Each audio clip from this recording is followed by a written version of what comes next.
AP CM Jagan వరుసగా బటన్లు నొక్కుతున్నారు. ఎన్నికల ముంగిట వీలైనంత వరకు ఎక్కువగా బటన్లు నొక్కి ఓట్లు గెలుచుకోవాలని భావిస్తున్నారు. అయితే ఇలా నొక్కుతున్న బటన్లు సరిగ్గా పనిచేస్తున్నాయో లేదో తెలియడం లేదు.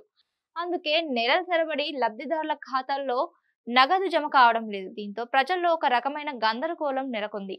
అటు జగన్ నొక్కుతున్న బటన్లపై భిన్న కామెంట్స్ వినిపిస్తున్నాయి. ప్రతిపక్షాలు సైతం ఎద్దేవా చేస్తున్నాయి. తెలుగుదేశం పార్టీతో బీజేపీ పొత్తు కుదుర్చుకున్నారు. అయితే ఈ పొత్తును వైసీపీ వ్యతిరేకించింది. అయితే అదేదో బీజేపీకి బలం ఉందన్న భావనతో అలా చేయలేదు. కేవలం కేంద్రంలో అధికారంలో ఉండడం, రాష్ట్రానికి సంబంధించి ఆర్థిక రుణ పరిమితులకు మినహాయింపుల విషయంలో ఇన్నాళ్లు దొరికిన సహకారం ఎన్నికల ముంగిట కొనసాగాలని వైసీపీ భావించింది. ఇప్పటికే వచ్చే ఆర్థిక సంవత్సరానికి సంబంధించి కూడా రుణ పరిమితి ఏపీ సర్కార్ వాడుకుంది. ఇప్పుడు పథకాలకు డబ్బులు లేవు. బటన్ నొక్కిన తర్వాత అరకొరగానే లబ్ధిదారుల ఖాతాల్లో నగదు జమ అవుతూ వస్తుంది.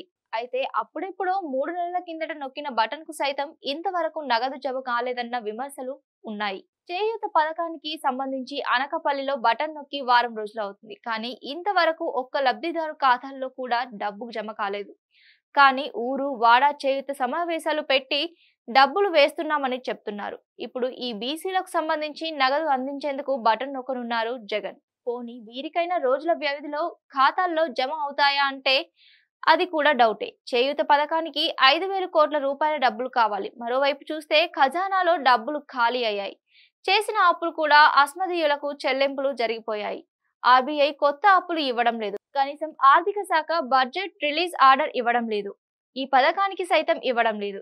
ఇంతలో నోటిఫికేషన్ వస్తే అంతేనన్న కామెంట్స్ వినిపిస్తున్నాయి. గత కొద్ది రోజులుగా చాలా పథకాలకు సంబంధించి చెల్లింపులు పెండింగ్ లో ఉన్నాయి. ఎన్నికల ముంగిట వీలైనన్ని ఎక్కువ బటన్లు నొక్కి ప్రజల్లోకి వెళ్లాలని జగన్ భావిస్తున్నారు. ఇంతలో ఎన్నికల కోడ్ వస్తే ఏం చక్క ఎగ్గొట్టాలని చూస్తున్నారు. ఇది ఎన్నికల స్టంట్ తప్ప మరొకటి లేదని విశ్లేషకులు అభిప్రాయపడుతున్నారు. సమస్య లేని ఇల్లు ఉండదు, పరిష్కారం లేని సమస్య ఉండదు. బంధాలు గొప్పవి, బాధలు చిన్నవి. మీ సమస్యని మేము పరిష్కరిస్తాం. రండి మాట్లాడుకుందాం.